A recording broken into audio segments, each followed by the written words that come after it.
trainee doctors are to get financial incentives to become family GPs in parts of England where there are shortages. The Health Secretary, Jeremy Hunt, wants 5,000 more doctors to go into general practice. But in return, he wants GPs to provide a 7-day-a-week service. As our health editor, G.P.s reports.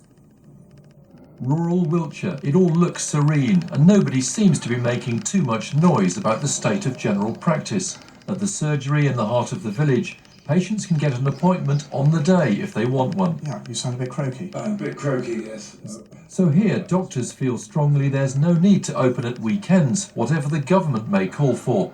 If they had to, they argue it would undermine the service during the working week. We see patients when they want to be seen, and that is during the working week, on the day that they want to be seen by the doctor they want to see. And that means they don't need to call out of hours except in a genuine emergency. But in health terms, it's a world away from the rural villages when you get to the big towns and cities, where 7-day-a-week opening is already happening in some areas. Hi, good afternoon. This West London practice is open for up to 13 hours on weekdays and 8 hours a day at weekends. This is what the government wants to encourage. We've had over 100 patients coming in over the weekend. We offer a nurse and a doctor and they're fully booked. So the demand's there as far as we're concerned and it's growing. So we're looking forward to actually recruiting more doctors to work for us.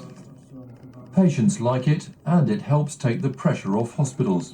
It was only once that I made that appointment and I got seen, and it was good that I didn't have to wait in casualty for 4 hours, to be seen. The Health Secretary wants practices to move towards providing appointments every day of the week for those patients who want them. And he says his side of the bargain will be ensuring there are enough doctors to offer that service, as well as dealing with existing recruitment problems. And some areas find it harder to recruit GPs than others. In Wirral, for example, there are about 7 GPs per 10,000 patients.